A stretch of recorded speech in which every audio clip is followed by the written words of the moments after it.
Hello and welcome to our special live coverage of the summit between South Korean President Park Geun-hye and U.S. President Barack Obama. I'm Daniel Che. It is by far considered the highlight of President Park's visit to the United States. Extra exclamation marks will be put today, as we have experienced before in our coverage of meetings between the two leaders. There tend to be a lot of delays as both have mutual respect for one another and display great chemistry, according to their close aides. They do see eye to eye on an array of important topics, and the two are able to firmly state their stance while at the same time able to lend an attentive ear to try and understand each other's perspective. Reporters are standing by, and a handful of chosen ones will get to be vocal during the Q&A session, which will follow after the announcement of the joint adoption of a joint statement against North Korea for possible nuclear provocations that's to come. Before we go to the scene at the White House, we have a package that we will play. President Park Geun-hye and President Barack Obama will hold their fourth summit in Washington very shortly. Our Hwang Sung-hee is traveling with the president, and she takes a closer look at the possible agenda items at the summit. Dealing with North Korea's nuclear ambitions will top the agenda at Friday's summit between President Park and President Obama. The presidential office of Cheollwa said Thursday the two leaders will adopt a joint statement on North Korea's nuclear weapons program. It will mark the first time Seoul and Washington release a statement solely on Pyongyang, and is meant to show the two leaders' determination about the issue. The statement is expected to contain countermeasures against North Korean provocations, such as a fourth nuclear test, as well as ways to resume the long-stalled six-party nuclear talks. On the economic front, the two allies may discuss South Korea's possible joining of the Trans-Pacific Partnership. Throughout her trip, President Park has expressed Seoul's willingness to join the 12-nation multilateral trade pact that includes Washington and Tokyo. Another agenda item will be expanding cooperation on global issues, such as climate change, cybersecurity, and violent extremism. The U.S. has shown great interest in these so-called new frontier areas, and the two allies are expected to lay out detailed measures for bilateral cooperation. With the summit and a joint press conference with President Obama, President Park will wrap up her four-day stay here in Washington and depart for Korea later this Friday. Hwang Sung-hee, Arirang News, Washington. Well, also traveling with President Park Geun-hye was South Korea's defense minister, and he had a change of words with his counterpart in the U.S., and he was constantly asking for a possible transfer of technologies that could be crucial in development of Korea's indigenous fighter jet development project. Unfortunately, there were some setbacks. There were phone calls made, emails exchanged, and of course, he visited the United States to ask in person for the necessary technology. But of course, these are very highly classified advanced technologies that the United States have not shared with any other parts of the world. Perhaps Korea will be the first. We'll have to wait and see. But for now, we have been turned down. But fortunately, despite the setback, some South Korean military experts say there are other ways to possibly develop the technology on our own. For details, let's turn to our Kim Hyun-bin. Korea's Defense Minister Han Min-gu held talks with his U.S. counterpart Ashton Carter at the Pentagon on Thursday local time and asked him to reconsider Seoul's request of 4 key technology transfers. Carter said it will be difficult to grant Seoul's request, but that the two countries can explore ways to increase technological cooperation.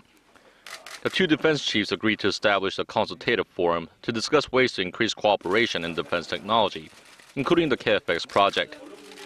Among the 4 technologies, the ASA multipurpose radar and RF jammers, used to disrupt or prevent communication via a broadcasted RF signal, have never been transferred outside of the U.S. If the U.S. doesn't transfer the technologies, we will have to work with either England, Sweden, or Israel, who are favorable candidates for the task. The 4 technologies are critical to the KFX project, which aims to produce 120 fighter jets to replace South Korea's aging fleet of F-4 and F-5s. Even without transfer from the U.S., Korea's defense ministry advanced its development plan. Our defense ministry has advanced the deadline to develop the KFX project. There are only a few cases of countries developing their fighter jets on time and within budget. So it looks like ministry officials are trying to pass responsibility to their successors.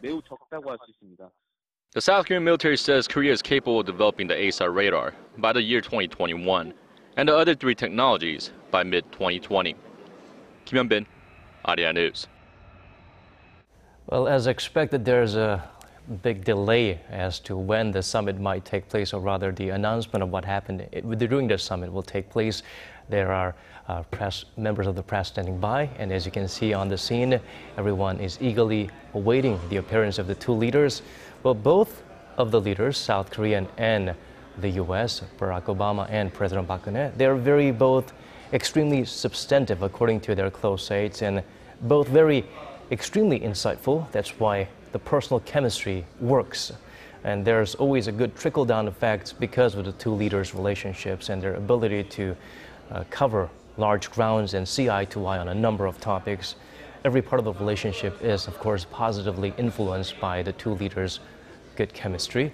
Now, taking a look back at the beginning of President Park Geun-hye's visit, she first started by laying wreaths on an important memorial where they remember and honor the soldiers, the American soldiers who gave their lives in a foreign country. Some of them probably never even heard of Korea back then, to answer the call of duty, to fight for freedom. And of course, they sacrificed their lives to ensure that Korea has the freedom that it enjoys today. And of course, Korea in return, we maintain a very mutually beneficial relationship with the United States. President Park Geun-hye's second visit to Washington it is right now, since coming to the office in 2013 as the South Korean president. It will be the fourth summit with her U.S. counterpart, President Barack Obama. And this time, what's significant is that she is making history for a number of reasons. First of all, it was her first visit to the Pentagon, and she was the second South Korean president to visit the Pentagon, next to the former president, Lee Myung-bak, that is. She is also traveling with a very large economic delegation, the largest in Korean history, in fact, 166 people from 164 companies, 22 large corporations, 115 small and mid-sized enterprises, 27 economic organizations, and public organizations as well. The previous visit, 2 years ago, there were only 51 compared to 166. That is the number that she's traveling with today. So therein lies the difference between the progress that's been made in terms of these kind of visits and exchanges with South Korea and the U.S. The TPP and the RCEP is also some of the points of contentious issues to talk about. South Korea is deeply considering the possibility of joining the U.S.-Japan-led TPP, although we are already a part of the China-led RCEP. The two leaders possibly are discussing matters like that at the Oval Office, where they will be exchanging many ideas and opinions on numerous topics. As we can see, the members of the press are used to the wait. They seem cool as cucumbers while waiting for the two leaders to show up for the various announcements and, of course, the joint statement on how to deal with North Korea, about the potential threat that North Korea poses, the frequent and random provocations that North Korea pops over to South Korea's side, and of course gets the international community to notice. And there are always actions that needs to be done to deter North Korea from that. At the same time, a big issue to be discussed between the two leaders is the reunification of the two Koreas, because that is looked to as a turning point for the South Korea-U.S. alliance as well. And we, of course, have the U.S. and South Korean relationships. How far it's come can be seen on the relationship that South Korea has with China.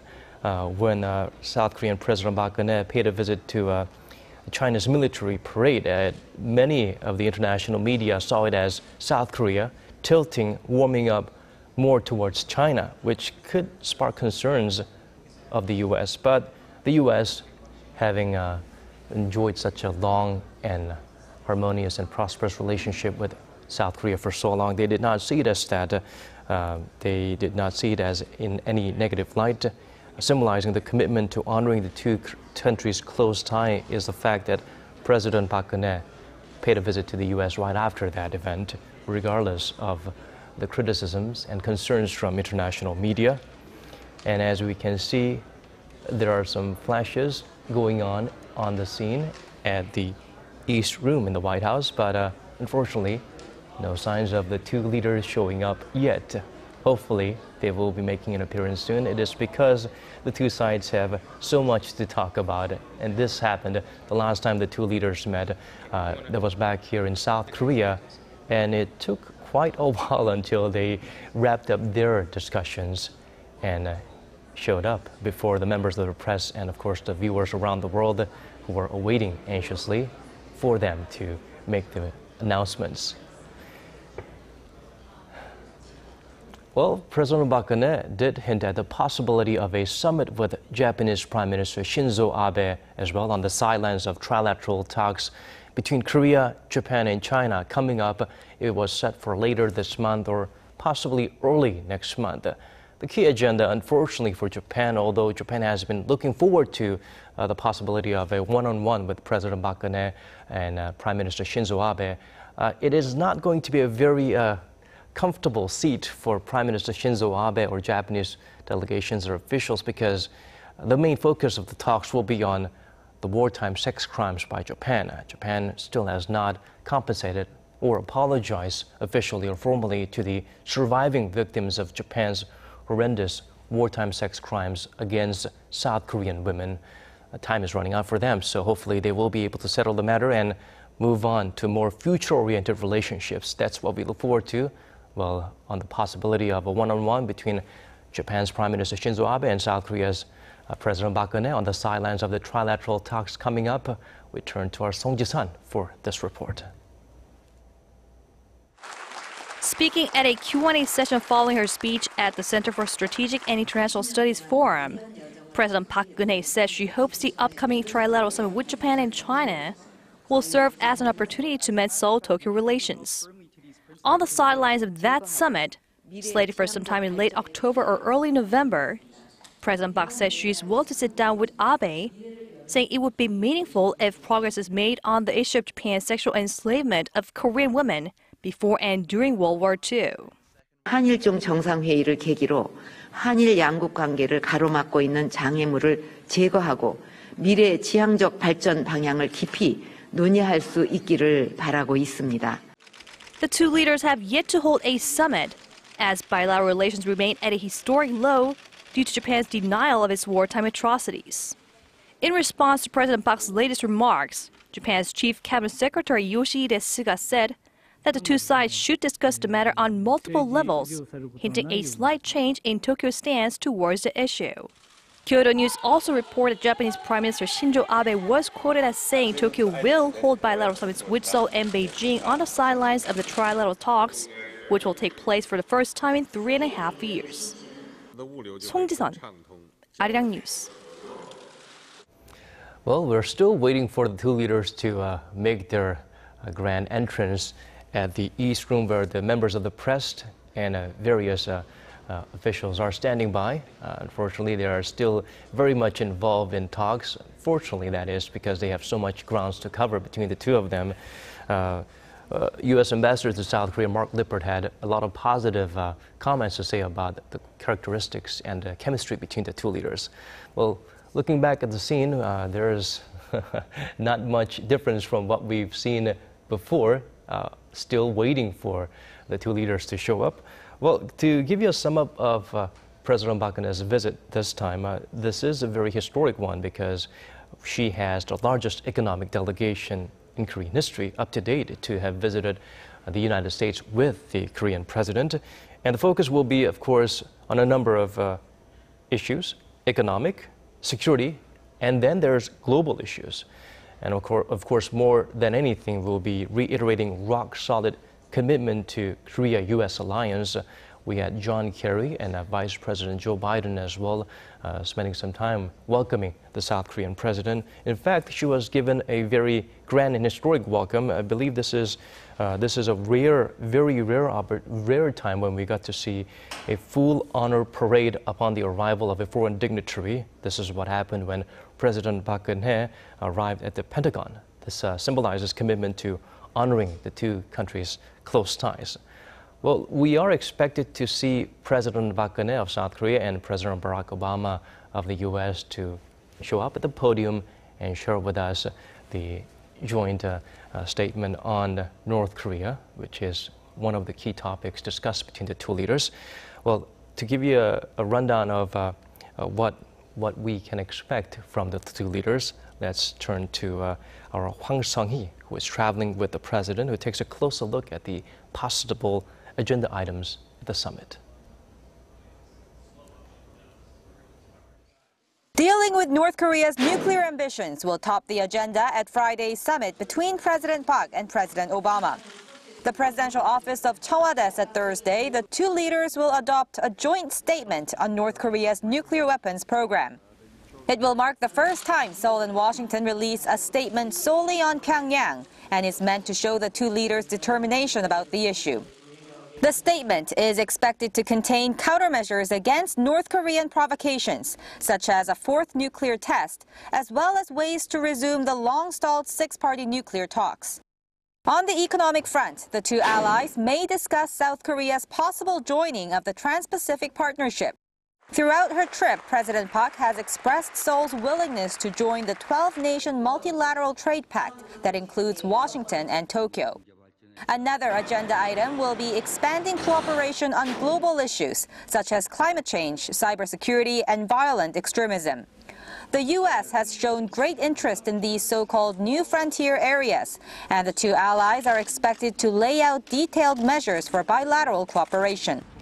With the summit and a joint press conference with President Obama, President Park will wrap up her 4-day stay here in Washington and depart for Korea later this Friday. Hwang Sung-hee, Arirang News, Washington. Well, we're still waiting for the two leaders to stand up to the podium. Unfortunately, it is taking a while. Well, it's not just President Barack Obama and President Park Geun-hye who had some one-on-ones. It's the defense ministers of both sides, defense chiefs of both sides, the U.S. and Korea, who had a chance to sit down for talks. Defense Secretary Ash Carter and South Korea's Han Min-gu was also able to talk about continued alliance cooperation, coordination, ways to deter and defend against North Korean threats. And of course, they agreed to establish interagency working group to enhance cooperation on defense technology as well. We have Secretary Ash Carter, who mentioned that we are the linchpin of peace and security across the Asia-Pacific, and also mentioned the importance of focusing on cooperation, not just on land, air, and sea, but also space and cyberspace. Defense chiefs actually talked about increasing cooperation in these realms. And just in time, we had President Park Geun-hye visiting the Goddard Space Center as well, emphasizing the importance of the two countries' cooperation in space technologies and venturing forth to move forward toward the final frontier as well. Well, moving on, we had both of the defense chiefs talking about a variety of issues, but unfortunately, our South Korean defense chief tried to talk to the U.S. officials about getting permission to transfer 4 advanced technologies that could actually be crucial and helpful in Korea's ambitious project to develop our own indigenous advanced fighter jets. Unfortunately, we've had emails, phone calls, and personal visits this time by our defense chief Han Min-gu, but unfortunately, the U.S. could not share the technology yet. But thankfully, South Korean military officials say not immediately, but with time and effort, we might be able to develop these technologies at home. For details on this story, let's turn to our Kim Hyun-bin. Korea's Defense Minister Han Min-gu held talks with his U.S. counterpart Ashton Carter at the Pentagon on Thursday local time and asked him to reconsider Seoul's request of 4 key technology transfers.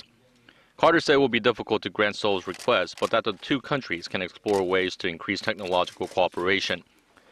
The two defense chiefs agreed to establish a consultative forum to discuss ways to increase cooperation in defense technology, including the KFX project. Among the 4 technologies, the ASA multipurpose radar and RF jammers, used to disrupt or prevent communication via a broadcasted RF signal, have never been transferred outside of the U.S. If the U.S. doesn't transfer the technologies, we will have to work with either England, Sweden, or Israel, who are favorable candidates for the task. The four technologies are critical to the KFX project, which aims to produce 120 fighter jets to replace South Korea's aging fleet of F-4 and F-5s. Even without transfer from the U.S., Korea's defense ministry advanced its development plan. Our defense ministry has advanced the deadline to develop the KFX project. There are only a few cases of countries developing their fighter jets on time and within budget. So it looks like ministry officials are trying to pass responsibility to their successors. The South Korean military says Korea is capable of developing the ASAR radar by the year 2021 and the other three technologies by mid-2020. Kim Hyun-bin, Arirang News. Well, speaking of military cooperation and coordination and exchange of technologies, we had South Korean president attending a grand military parade in China, and some international media outlets saw that as not such a positive thing from the American perspective. But of course, the U.S. wasn't concerned that South Korea was tilting too much towards China. We have, of course, the two leaders emphasizing the importance of discussions on China, not just economically, but also militarily, China's role in the region, and of course, setting strategic direction for China-Korea relations in the next 5, even 10 years. And how Korea-China relationship can help ROK, U.S. or Republic of Korea and United States alliance. They need to go forward, but there are some things that's holding us back from moving forward. THAAD is, of course, the missile defense system that's been stirring a lot of controversy. It is a very effective system when it comes to countering or clearing deterrence and counter option against North Korea's nuclear ballistic missile threats, but quite a dilemma as China is strongly against it because of the possibility of the technology affecting China's security in some way. And I believe the two leaders, President Barack Obama and President Park Geun-hye, are nearing the end of their talks, and we are hotly anticipating the two leaders to show up and stand up to the podium to deliver what we are all eagerly awaiting for. The members of the press are there, some of them, the lucky few, I believe, Korean and American reporters have been chosen to throw their hotly anticipated questions in a little Q&A session after the two leaders make the necessary announcements on what they have discussed for so long, which is postponing the Ladies and gentlemen, this announcement. is a reminder to Looks like all mobile we are devices. ready. Thank you.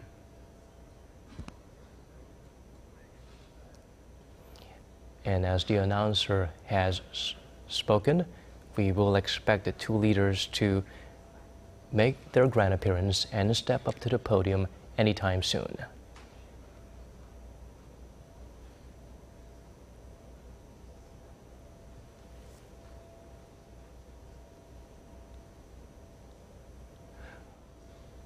Once again, you are watching the live coverage by Arirang TV, the Korea-U.S. Summit for 2015. This is the second time President Park Geun-hye is visiting the United States, and the fourth summit between the two leaders, President Park Geun-hye and President Barack Obama. We have just heard the announcement that the two leaders will be making an appearance. They will be stepping up to the podium, taking center stage to share what they've discussed, and of course, the joint statement against North Korea and possible North Korean provocations between South Korea and the United States.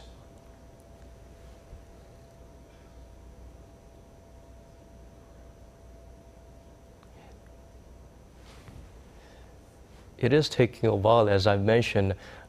Many of close aides to President Barack Obama and President Park Geun-hye have pointed out that the two leaders are very similar and different at the same time, but they do display great chemistry together, which is why usually when we have these summits, whether it was in Korea or in Washington, it takes a while for them to wrap things up and make their appearance at the podium.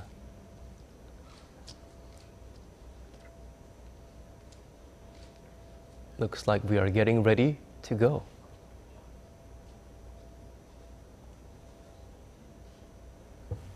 Well, going back to the relationship between President Barack Obama and President Park Geun-hye in terms of their characteristics, their leadership, and the way they are able to communicate and exchange ideas effectively, according to close aides, they're both extremely substantive, extremely insightful, and personal chemistry works between them, good trickle-down effects because of the chemistry between them and because of the ability to send the messages from the other side across very clearly.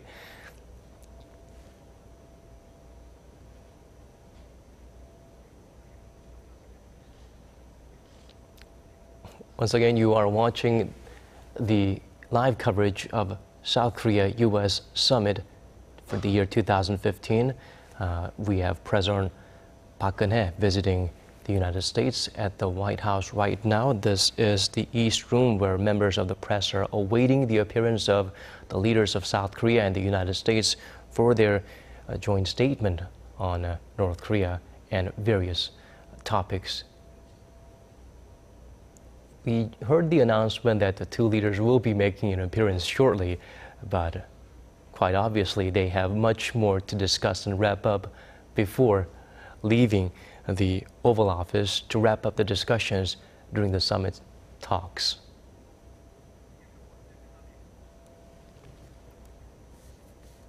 This is the second time President Park Geun-hye is visiting the U.S. in Washington, and this is the fourth summit talks between the two leaders, President Park Geun-hye of South Korea and President Barack Obama of the United States.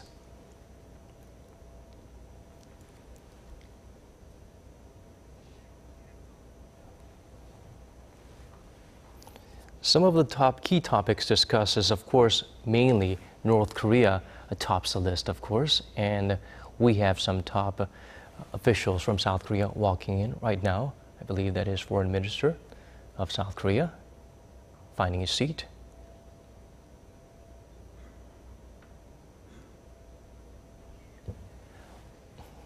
Some of the topics discussed between the two leaders is, of course, key topics is the fact that we have to develop a joint statement against North Korea because of the constant threat that the regime poses, and bilateral cooperations. New frontier areas were also some of the topics discussed. Cybersecurity and violent extremism. The two sides are going global, not just between mutually beneficial topics of areas of interest, but rather the two sides are teaming up to help the world, help make the world a better place. We have a greater role in the international community, and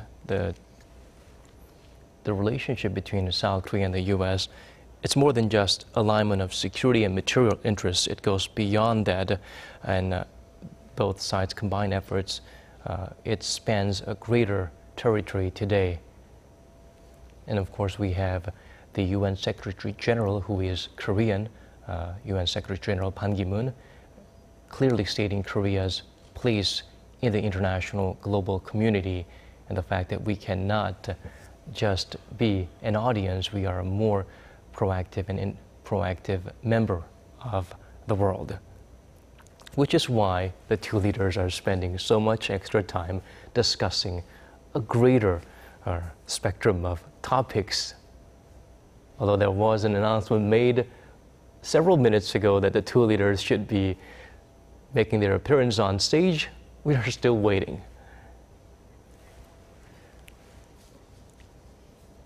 The highlight of today's summit will be, of course, the joint statement on North Korea. North Korean issue is, of course, a very important topic, a sensitive topic in some sense, because South Korea is about to hold a very long overdue family reunion event for families who were separated. The President of the United States and the President of the Republic of Korea. Yes, finally, the two leaders are making their appearance and stepping up to the podium. Please be seated.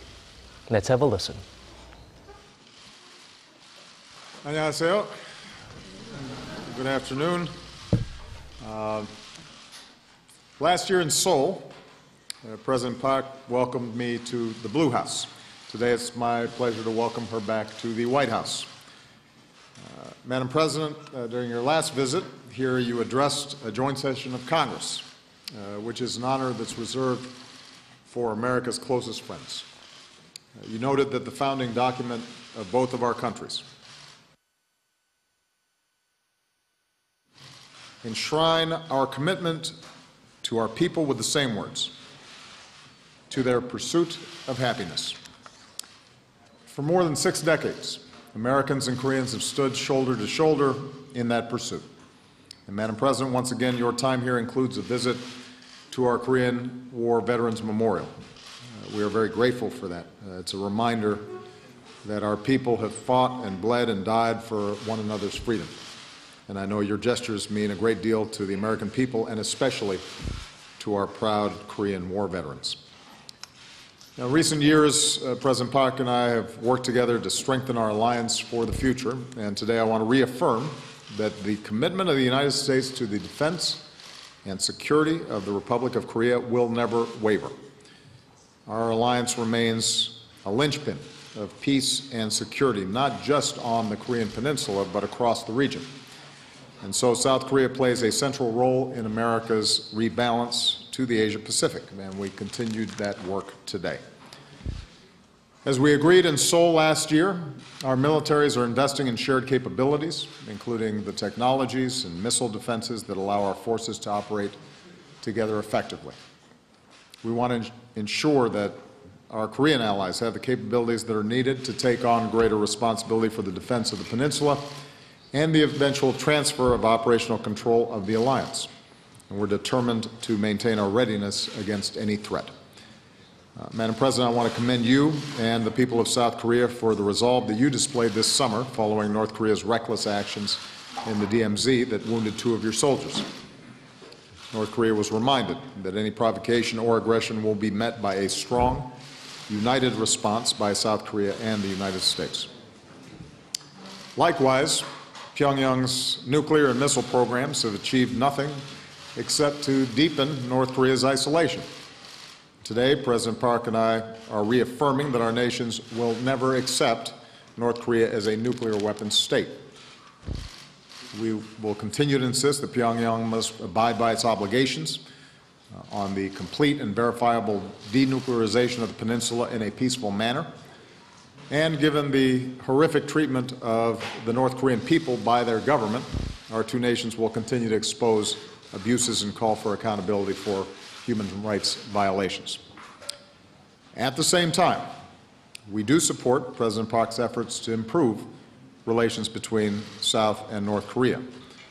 As my administration has shown with Iran and with Cuba, we are also prepared to engage nations with which we've had troubled histories. But Pyongyang needs to understand that it will not achieve the economic development it seeks so long as it clings to nuclear weapons.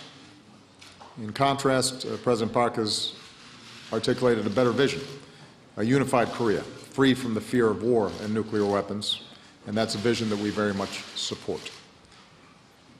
Beyond the peninsula, President Park shared her proposal, the Northeast Asia Peace and Cooperation Initiative, to build greater cooperation among the countries of the region, and we welcome those efforts. President Park and I met with Prime Minister Abe of Japan last year to address shared challenges, and the trilateral summit that President Park will host this month can be another step forward in building positive relations between South Korea, Japan, and China. With respect to trade, we reviewed the first 3 years of our Korea-U.S. trade agreement. Bilateral trade is up, including exports of American autos. We do still have work to do, and I convey that when the issues of implementing Korea-U.S. have arisen, they have been resolved, but we need to resolve them quickly. And President Park discussed the regulatory reforms that she's pursuing. Those are reforms that we welcome. And finally, I'm pleased that our alliance is increasingly a global one. South Korea is not just an important player in the region, it's increasingly an important player on the world stage. South Korea remains a partner in development in Afghanistan, a member of the coalition against ISIL, a generous donor of humanitarian aid to Syrian refugees. And now we're going even further, expanding our cooperation to some new frontiers. For example, given the increasing cyber threats to both our nations, including from the DPRK, we're stepping up our efforts to strengthen our cyber defenses and coordinating at the highest levels, the White House and the Blue House, making sure that we're in sync in dealing with that challenge. In the fight against climate change, we're accelerating our investments in clean energy. Our new civil nuclear agreement reflects our shared commitment to the safe use of nuclear power, which is a low-carbon energy source. And I want to commend South Korea for announcing its post-2020 target to limit carbon emissions through its national cap-and-trade system. As we head into the Paris conference, South Korean leadership can be an example for other nations around the world. And finally, we're expanding our cooperation to promote health and global development. Having already worked together against Ebola, South Korea has stepped up as a true leader in advancing global health security. Our development agencies will partner to reduce poverty and encourage sustainable development in Southeast Asia.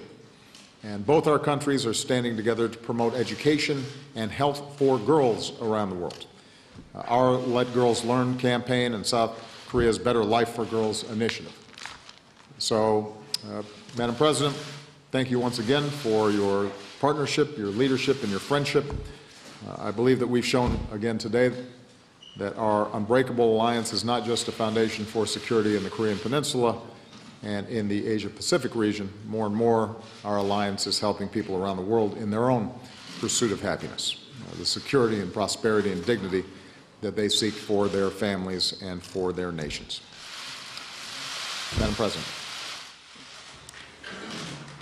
오바마 말씀 Mr. President, 감사합니다. thank you very much for your remarks. 대통령님과 미국 국민들의 따뜻한 환대에도 감사를 Warm 드립니다. welcome extended to me throughout my 오늘 visit. 회담에서 오바마 대통령님과 저는 한미 동맹뿐만 아니라 For Korea, as well as the Korean Peninsula and also in the Northeast Asian region, we have shared common ideas regarding the global agenda. During the past 2.5 years, we have also worked on transfer of the wartime operation control. And also we had many sensitive issues, but as you can tell that we have addressed them peacefully in a creative manner. I believe that this is a clear evidence of a strong Korea-U.S. alliance. Korea-U.S. alliance today is going beyond security and also defense. I believe that it's becoming much more comprehensive and broad-spanned. Today, the two leaders have also shared ideas regarding North Korea, which is a big threat to peace and security on the Korean Peninsula. It is sophisticating its nuclear technology, and so we have shared some common ideas how to counter them. First and foremost, Korea and the United States have decided to counter strategic provocations from North Korea, and we decided to strengthen our collaboration in the region to counter that and also utilize regional meetings in order to better defend ourselves. And also we have shared ideas how the North Korea threat is a very serious and imminent threat. So Korea, U.S. and Japan will work together in order to also foster regional collaboration so that in the region we can deal with North Korean issue. Third, if North Korea comes to the negotiating table with a sincere mind, we have also reaffirmed that we are going to work towards improving our relations with North Korea. Furthermore, we also discussed ideas and visions regarding settling peace on the Korean Peninsula. We believe that depending on the trends on the Korean Peninsula and also while we make efforts to settle peace on the Korean Peninsula, we decided to further strengthen our alliance and also in order to create the ambience to settle the peaceful mood on the Korean Peninsula, we have decided to hold high-level talks. I thank President Obama for supporting my North Korean initiative, and based on that agreement, today we have adopted Korea-U.S. joint statement on North Korea. Korea-U.S. alliance is critical for peace and security on the Korean Peninsula and also in the Asia-Pacific region, and I believe that it's also in line with the U.S.'s policy to rebalance to Asia-Pacific region. President Obama also talked about my initiative to settle peace on the Korean Peninsula, and I welcome that. I appreciate your comments.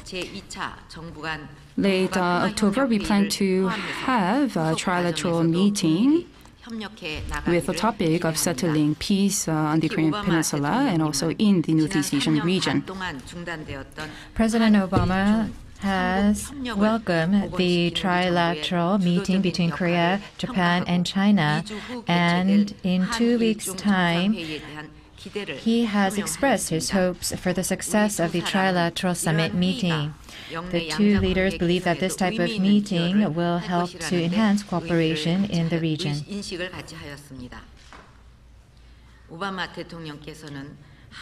President Obama feels that we can promote the Korea-U.S. and Korea-China relations at the same time, and he has supported Korea's policy regarding China. Recently, we have had summit meetings between Korea, China, U.S., China, and Korea and U.S. And so through these summit meetings, we feel that we have created a common understanding regarding North Korea, and we believe that this will have a positive impact on the security of the region. And we also agreed to strengthen cooperation between Korea, United States, and Japan. And trilateral summit meetings between countries of China, Japan, Korea, and U.S. will continue. Regional security and peace will be achieved, and this will lead to strengthened cooperation and prosperity in the region. President Obama, under his leadership, has successfully concluded the TPP, and I welcome the TPP and congratulate the achievements. This very high-level FTA between the United States and Korea will lead us to become partners under the TPP as well. With the success of the TPP negotiations with regard to Korea's participation in the TPP, we have agreed to work closely together. Today's summit meeting showed us that the Korea-U.S. alliance is opening a new horizon, and we are strengthening our cooperation, and so it was quite meaningful and significant. Korea-U.S. helped cybersecurity, cooperation in the Arctic Circle. There are many challenges in the 21st century, and we will continue to work closely. In the area of aerospace, we will quickly sign an agreement on aerospace cooperation, and we agreed to create a foundation for promoting cooperation. Also, in order to enhance our capacity to respond to cyber security, the two presidential offices will open a communication channel. At the 70th anniversary of the founding of UN at the General Assembly, we have worked together, and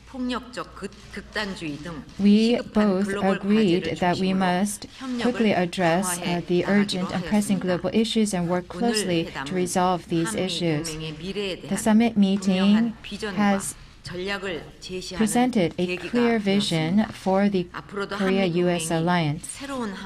The Korea-U.S. alliance will work to create a new peninsula, a new Northeast Asia, and a new global community. And we will continue to advance our comprehensive partnership. All right, we're going to take a couple of questions. We'll start with Michelle Kaczynski, CNN. Thank you, Mr. President. On 2016, now that we've seen the Democratic candidates in their first debate and how they did, and maybe you can share some of your thoughts on how much you watched of that, do you feel like the window now has closed on the vice president entering the race? And if you don't feel that it's closed, do you feel that he, in a sense, owes it to fellow Democrats to get in very soon? And also on Israel, we heard Secretary Kerry say that one of the roots of what's going on there now is frustration over settlement activity. Do you feel like that is a root cause of the violence? And do you feel like President Abbas has a responsibility to condemn attacks and try to stop them? And President Park, welcome. As you know, the U.S. has reached this deal now with Iran over its nuclear program. I'm not sure if I should start over. Were you able to hear that, President Park? As you know, the U.S. has reached a deal now with Iran over its nuclear program, but how would you feel if that were North Korea? Would you welcome attempts for such a deal, and do you feel like you would ever trust North Korea to abide by such an agreement? Thank you.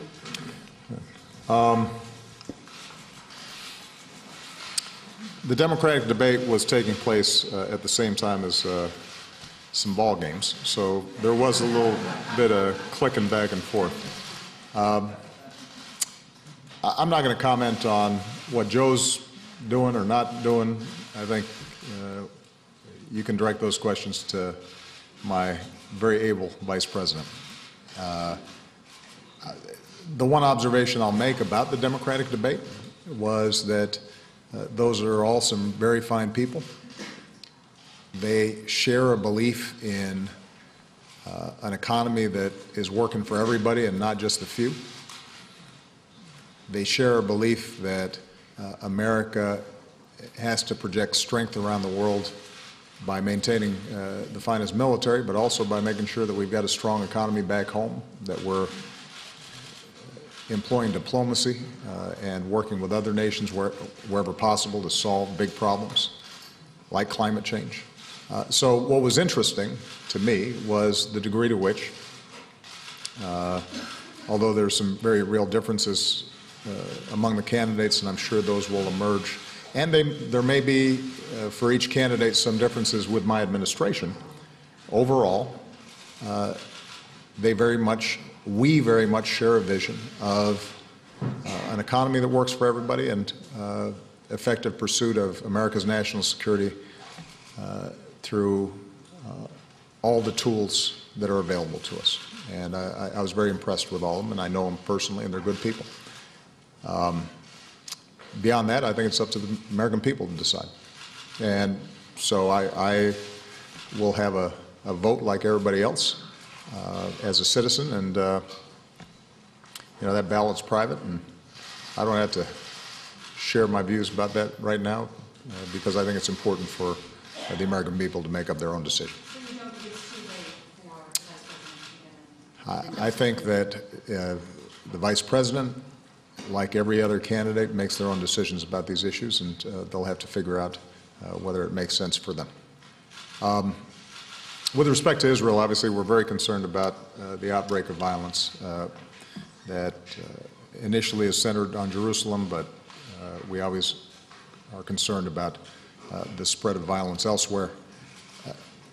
We condemn in the strongest possible terms violence directed against innocent people and believe that Israel has a right to maintain basic law and order and protect its citizens from knife attacks and violence on the streets. We also believe that it's important for both Prime Minister Netanyahu and Israeli elected officials and President Abbas and other people in positions of power to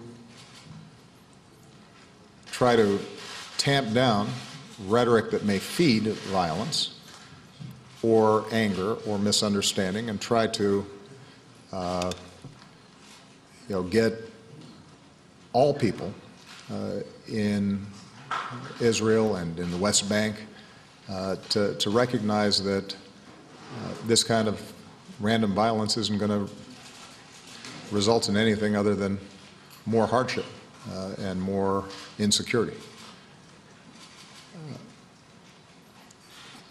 And I don't think we can wait for all the issues that exist between Israelis and Palestinians to be settled in order for us to try to tamp down the violence right now. I think my views are well known that over time, the only way that Israel is going to be truly secure and the only way that the Palestinians are going to be able to meet the aspirations of their people is if there are two states living side by side in peace and security. Those talks, which Secretary Kerry put an enormous effort in, and before that, a number of our envoys and Secretary Clinton put an enormous effort in, have stalled.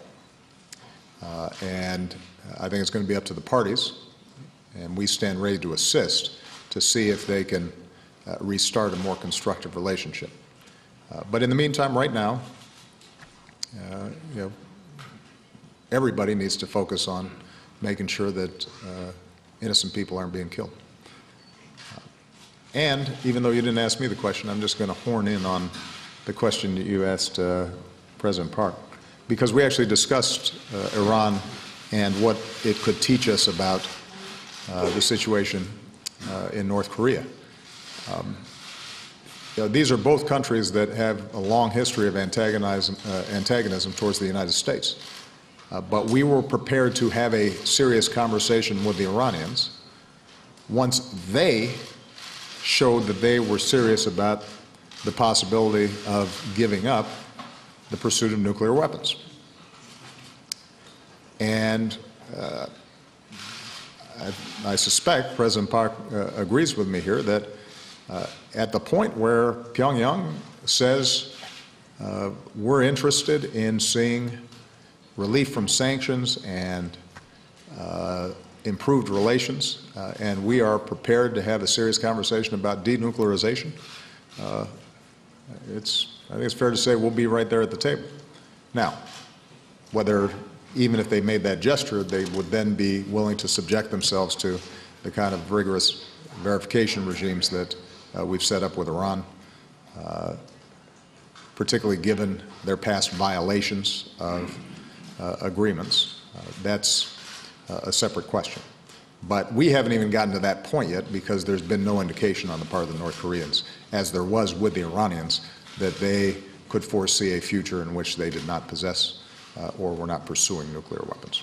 Just to be completely clear, do you agree with Secretary Kerry on the role of settlements in leading to the violence? Well, I don't think that's what Secretary Kerry said. I think what Secretary Kerry said is that we have to end the violence, that Israel has a right to prevent its citizens from being subjected to random violence, that all parties have to lower the rhetoric, that the religious sites that are so important to three of the world's major religions inside of Jerusalem need to be respected, and that the status quo that allowed shared worship in and around these spaces needed to be maintained. And then I think, as an addition to those statements, what Secretary Kerry said is that the atmosphere in which there's so much tension and suspicion between Palestinians and Israelis obviously creates the potential for more misunderstanding and triggers. And that's something that has been true now for decades. And if we can make progress there, obviously, it's going to help. But there's not a direct causation here, and what we do need to make sure of is that we're focusing right now on ensuring that innocent people aren't being killed.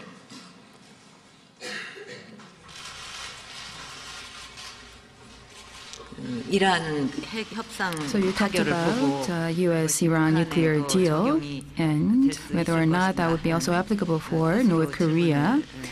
That's how I understood your question.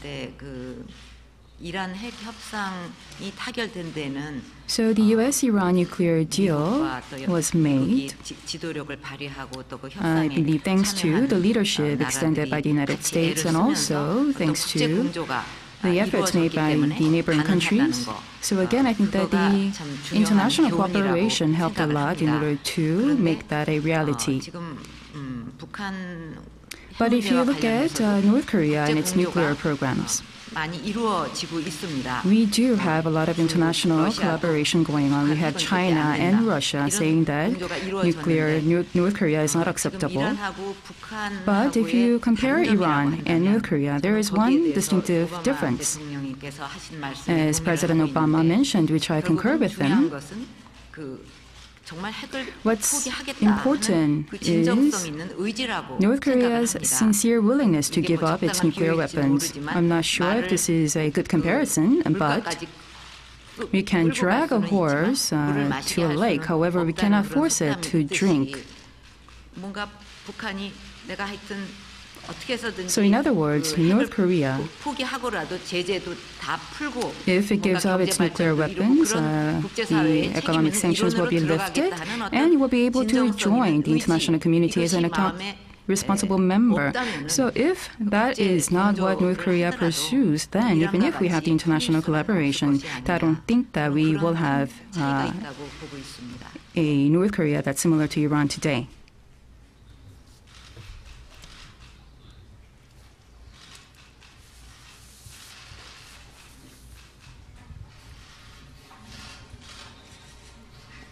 What do you want to call them, Madam President? They all seem very capable. I'm from 동아일보. My name is Bang Min-young. So the Korean government, based on the confidence building process, we are making a lot of efforts. But North Korea has developed its missile program and nuclear weapons program. So how do you plan to lead the inter-Korean relations? And when you visited China recently, you said that we must quickly build the steps to achieve reunification. So during your term, do you think that this is possible? And the last question is for both of you. So in Korea, there is a saying that when you meet often, you can become close friends. This is your fourth summit meeting. And I also know that during multilateral meetings, you meet quite often. So through these contexts, have you become close dear friends? So if I can answer the last questions, yes, he has become a very dear friend to me. And I've grown very fond of President Obama.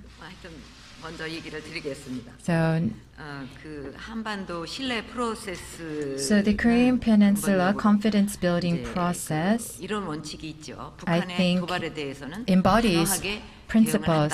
We will be very firm in our attitude towards North Korea, but we will open the door for dialogue and we will continue to build confidence and trust.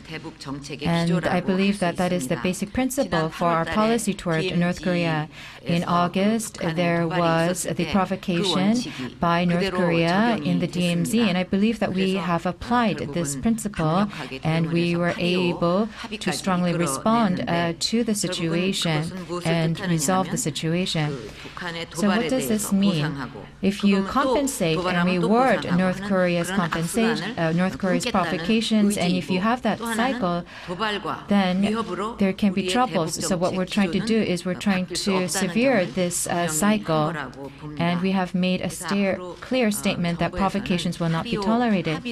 So the agreement that we've reached with North Korea in August, how do we implement this is a key issue in terms of promoting reconciliation between the two Koreas, and we will implement the follow-up measures and create a momentum. So sometimes some people think that maybe we can go more easy on North Korea and that might help to build our inter-Korean relations. But if you do not follow promises and if you do not follow principles, it might not help. In the short term, following principles might be a bit difficult, but I believe that provides a strong foundation for building trust and cooperation. So reunification, when and how it will take place, no one can predict. And during the summit meeting, we talked about Germany's case. Prime Minister Kohl, Chancellor Kohl said that at one point, within 10 years' time, the German reunification will take place. But 3 days later, the Berlin Wall came down. And so reunification is not something that we can predict. So we want to be ready for the situation whenever it occurs. And So we want to make sure that we are prepared for reunification whenever it occurs. So we do have, the Presidential Committee on Reunification, and we are making substantive preparations. But I believe that reunification is not an issue that pertains only to the two Koreas. It is an issue for the international community. So neighboring countries and countries around the world, they must also help to create consensus and a favorable environment for reunification. I believe that will help to promote peace and prosperity. And I think that we need to continue to exert efforts in terms of reunification and also make diplomatic efforts. I was impressed the first time I met with President Park, and just have become more and more impressed with her leadership, the clarity of her vision, and she has not only been a great partner to us, but I think has helped to continue Korea's broader role in global affairs. And so I'm very proud to be working with her, and I think our strong relationship is also a reflection of the extraordinary friendship and close relationship between the American people and the Korean people. Carol Lee. There you are. Thank you, Mr. President. Now that your administration has said that Iran very clearly violated a UN Security Council resolution with its recent missile test, what are the consequences for that going to be? Would you be able to accept additional U.S. sanctions against Iran? And given this missile test and Iran's actions in Syria, how concerned are you that they're being this aggressive before they've even gotten the billions of dollars that they're supposed to get under the nuclear deal?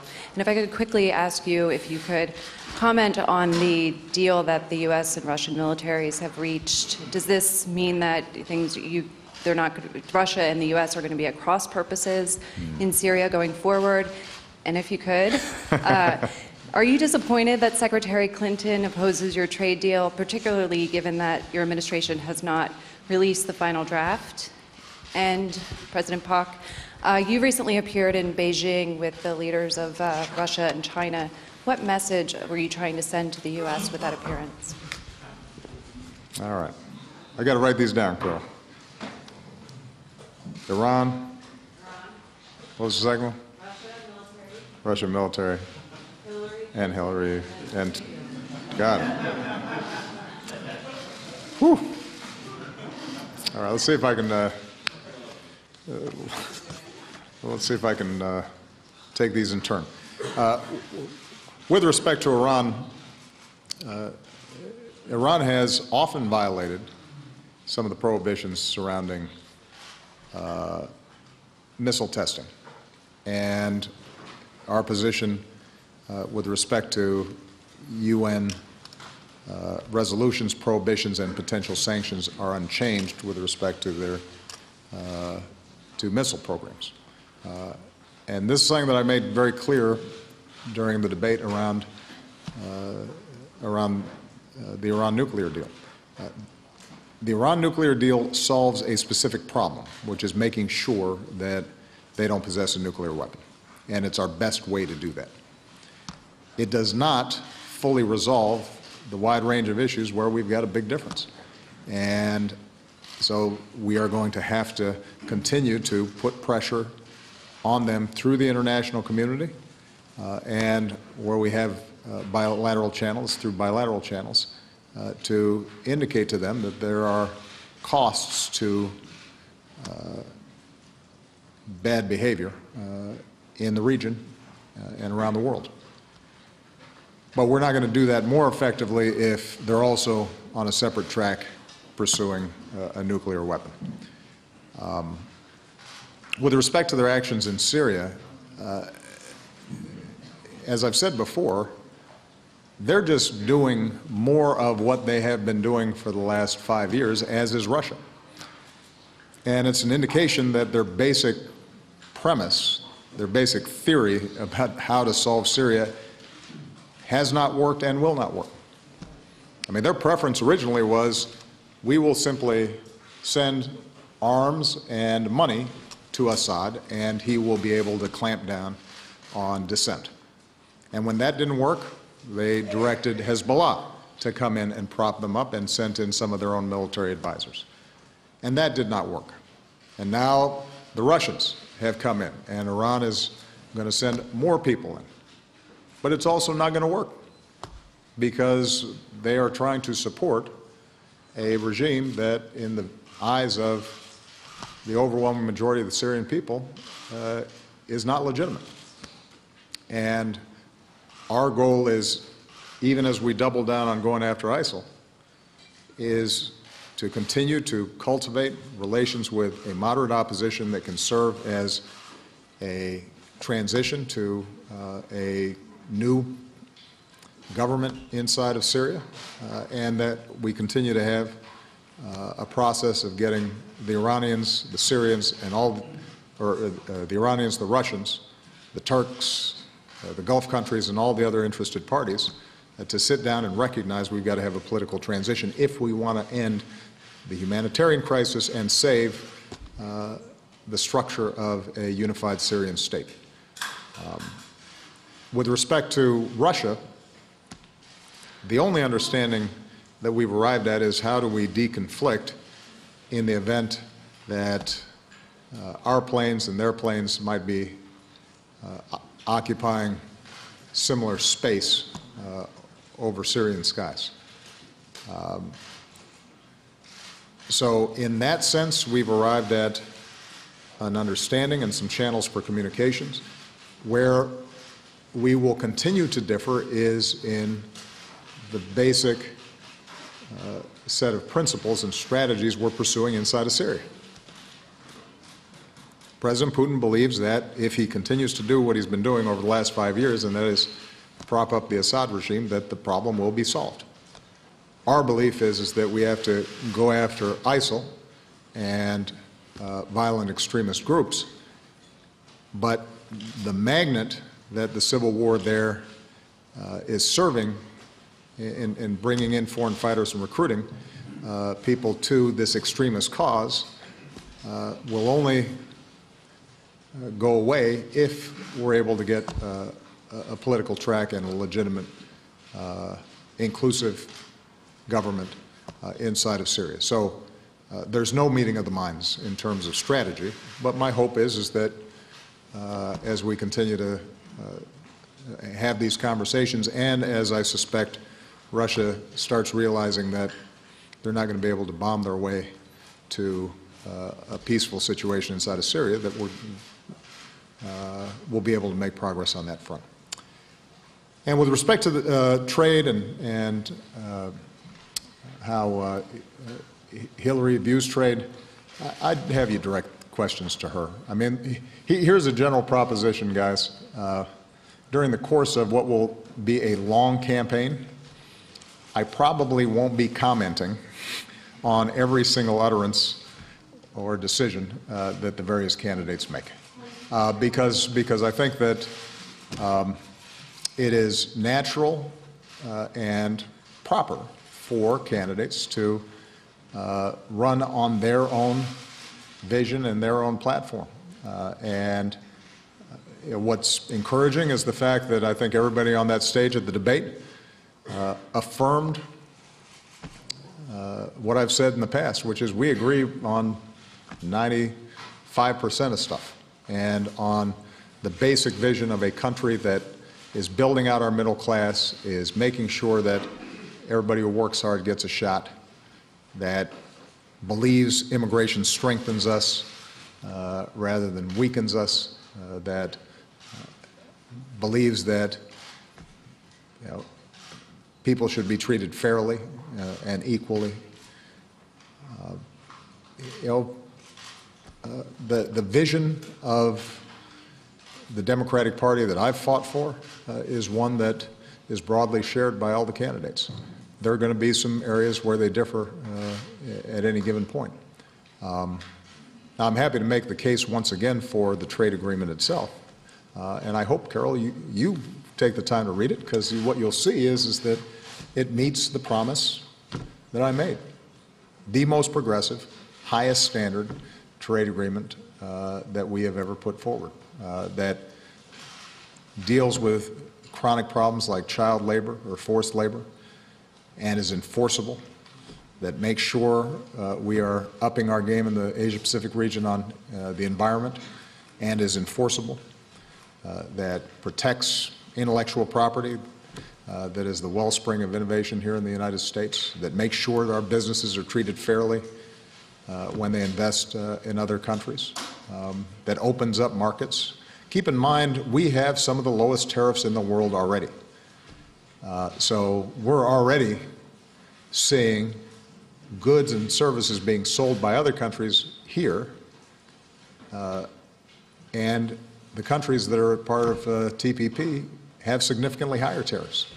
For us to be able to get those lowered, just the example of Japan, where they slap on 10, 20, 30, 40% taxes on some of our goods and services, for those to come down, and in the case of U.S. manufacturing goods, those tariffs being eliminated completely, that's a big deal.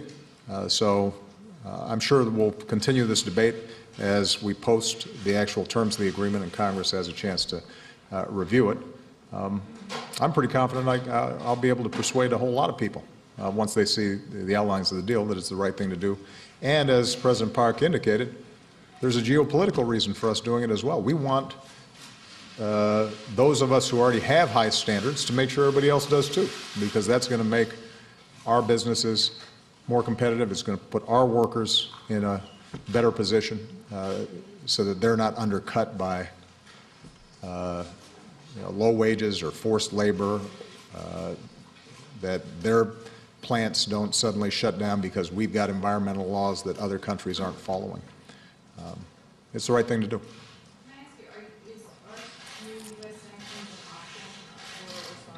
I think what we'll be doing is we'll review, as we have in the past, any violations of UN resolutions, and we'll deal with them much as we have in the past.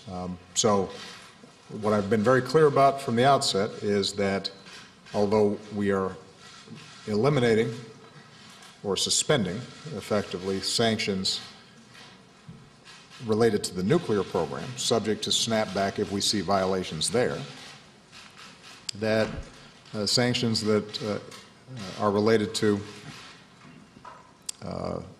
ballistic missiles, human rights violations, terrorism, those we will continue to enforce.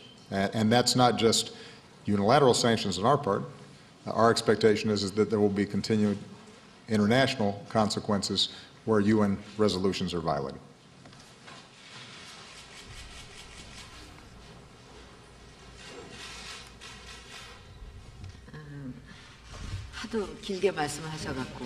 Yes, the questions and the answers were really long, so I forgot the question that was directed to me. This is what happens when I get 3 or 4 questions. Now I remember. So you talked about my participation in the China's event commemorating the 70th anniversary of the end of Second World War. So I had a bilateral meeting with President Xi Jinping of China and also met with President Putin of Russia. And we had discussed how North Korea's nuclear weapons or nuclear programs can be a serious threat to not only the Korean Peninsula but also to the Northeast Asian region.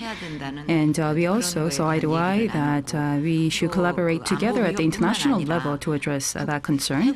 We also have not only security problems, but because of North Korea's nuclear program, from the Korean Peninsula to Eurasia, we actually could do much more in order to grow our economies in the region. However, because of North Korea's nuclear program, that is blocked. Therefore, the regional growth potential is not fully realized. So that was the discussion that we had in Beijing with several leaders, and we all saw eye to eye on those issues. And in order to address the North Korean issue, we also concurred to further our collaboration. I am from Yonhap News TV, Yoon Seok-hee. I first have a question for President Barack Obama. Within the United States, recently, some people are worried about the U.S.-Korea alliance becoming strained, and how do you view this? And against this background, what is the significance of President Park's visit to the United States? I also have a question for President Park.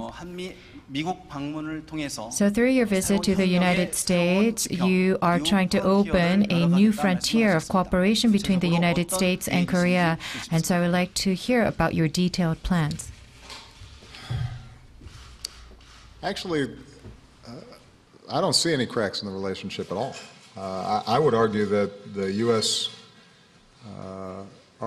relationship is stronger than it's ever been, that the alliance is on firmer footing than it's ever been.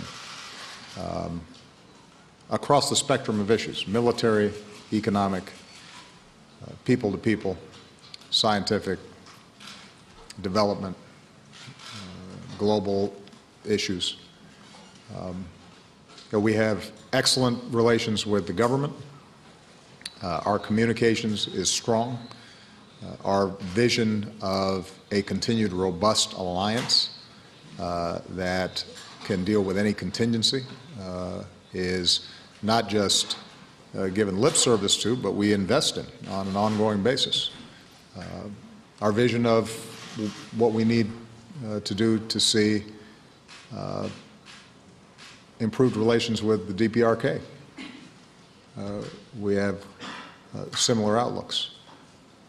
And so I actually feel very good about where the relationship between the United States and Korea are. I think what's interesting, and this might connect to the earlier question that Carol had, is sometimes there's a perception that if President Park meets with President Xi, that must cause a problem for us. Well, President Xi was in this room eating my food, and we were toasting and having a lengthy conversation. We want South Korea to have a strong relationship with China, just as we want to have a strong relationship with China. We want to see China's peaceful rise. We want them to be cooperating with us in putting pressure on the DPRK. We want to be working with them to uphold international norms and rules of the road. So there's no contradiction between the Republic of Korea having good relations with us, being a central part of our alliance, and having good relations with China. I think, as I communicated to President Park, the only thing that we're going to continue to insist on is that we want China to abide by international norms and rules, and where they fail to do,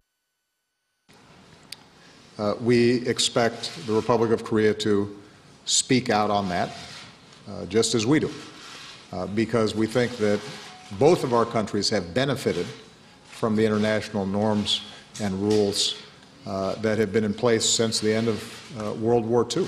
And we don't want to see those rules of the road weakening, or some countries taking advantage because they're larger. That's not good for anybody, including South Korea. Obviously, given the size of China right there on your doorstep, if they're able to act with impunity and ignore rules whenever they please, that's not going to be good for you, whether that's on economic issues or security issues. So again, I think there we have a shared interest, and my hope is that as a consequence of the outreach that President Park has done, the outreach we do, the interactions that we have with Japan, and resolving some of the historical challenges that exist there, that we can create in Northeast Asia the kind of cooperative, forward-looking relationship among all countries that will be good for our children and our grandchildren.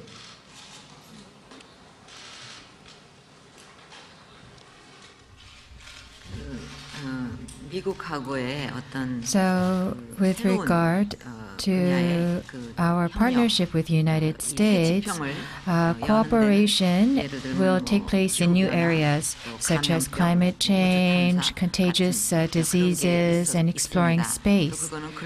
And these issues are global issues, and in order to effectively address global issues, there needs to be close cooperation between the United States and Korea.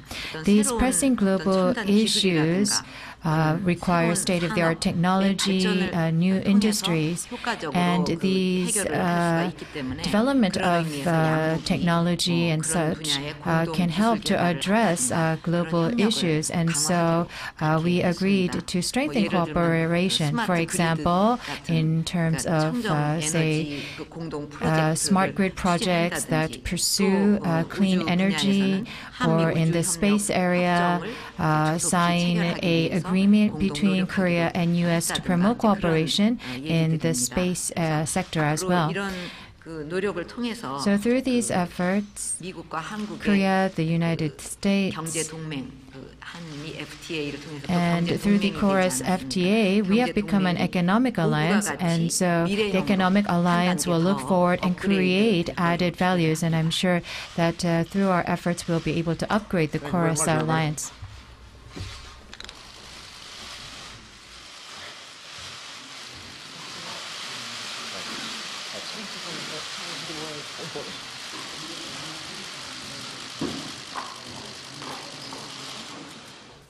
Well, that brings us to the end of our special news coverage on the South Korea-U.S. summit. Hopefully there will be many more to come, because as we've noticed, good things happen when the two leaders come together and discuss ways to go together. They've adopted a joint statement on North Korea, reaffirmed strong and dynamic alliance between South Korea and the U.S., and of course, the next step to take as influential players in the world stage.